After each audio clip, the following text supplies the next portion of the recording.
Praise the Lord, my dear friends. We are on the 22nd Sunday in Ordinary Times, and today in the Gospel we see Jesus speaking to us about the importance of humility.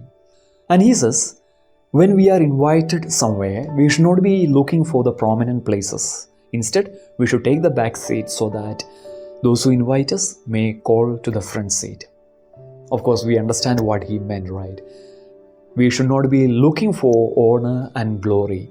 Those who exalt themselves will be humbled, and those who humble themselves will be exalted. And we generally understand humility as not seeking after honor and glory. However, it's possible that this may be misunderstood. When someone appreciates us for something good that we have done, what do we normally say? Do we say, "Oh no, that was not really great," "Oh, that is nothing," and so on? If yes, we need to look at the way we practice humility. Accepting the appreciation of others requires humility. Not that we need to wait for others to appreciate us, but then if they appreciate, we need to humbly say thank you. And what's more, in our heart we can say thank you to Jesus, thanks to our God, because what we are because of the mercy and the love of the Lord. So we need to accept the words of appreciation humbly.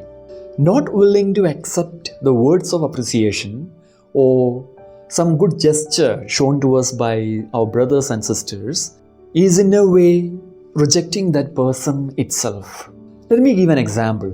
Imagine you are in the church and the leader of the prayer announced the hymn number and you don't have a hymn book. Suppose someone very much younger to you opens the hymn book and brings it to you. And what would you say? One option is to say, "Oh no, it's okay," because you may feel that you don't want to be served by someone, or you do not want to put that person into difficulty. And you may say no, and that person may move back with the book which he had brought for you. The other option is to take it, even if you know the hymn by heart, take it and with a smile say thank you and use that book. Though you know that book is not required for you, that requires humility. Because you're accepting that person who did something as a kind gesture towards you. That does not mean that we need to say yes to everything. Another example can be when someone offers maybe a cup of tea or a coffee. You may be a person who do not like tea or coffee. But at times, when we notice that the person had made a lot of effort to make us happy, even maybe by doing a small gesture, accepting that act of kindness is actually accepting that person itself, and that requires humility. And not only just humility, it needs a very attentive heart. We need to be people who are very attentive to people who are around us. And when we speak about accepting people, we are actually talking about accepting people as they are. There may be reasons why we do not want to say yes to certain people. We may have a certain dislike towards someone. We may have a certain unwillingness to interact with certain individuals because of certain behavior pattern from their side. Whatever be the case, we need to accept the other individual as he or she is. And we see in Jesus a perfect example of accepting the others as they are. Today we see Jesus in the house of a prominent Pharisee for a meal. It is the same Jesus we found in the house of a tax collector. It is the same Jesus that we saw with the sinful woman. Jesus accepted every other individual as he is or she is. And we see Jesus in his ministry to the poor, the crippled, the lame and the blind. And he was available to them without expecting anything in return from them. And today in the Gospel we see Jesus asking us to invite the poor, the crippled, the lame and the blind. He was a person who accepted every individual as they are without expecting anything in return from them. And that is what he wants us to imitate as well. And when we look at the second reading today, taken from the letter to the Hebrews, we see that it is said that we have not come to a place that it may be touched a blazing fire and darkness and gloom and so on. The context is this.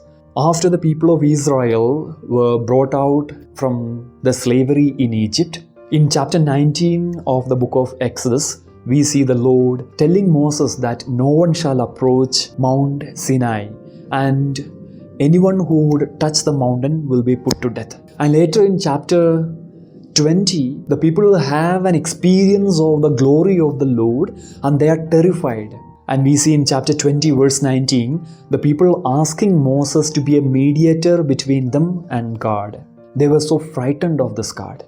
But in the second reading taken from the letter to the Hebrews, we see that you have come to Mount Zion, the city of the living God, the heavenly Jerusalem, and to innumerable angels in festal gathering, and to the assembly of the firstborn who are enrolled in heaven.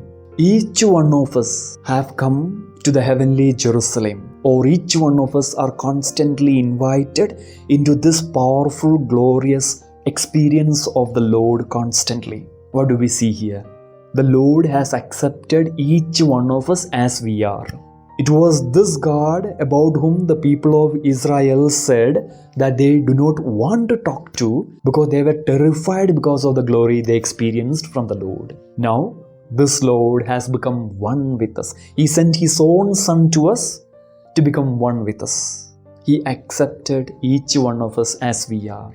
If the Lord who is so glorious and mighty accepts each one of us as we are, my dear brothers and sisters, what prevents each one of us from accepting our brother or sister as he or she is?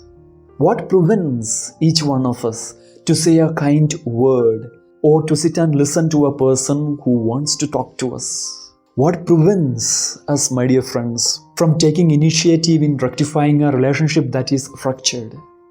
Jesus is asking each one of us to accept every individual as he or she is, because that is what He did, and He wants every one of us to imitate as well. And this requires real humility.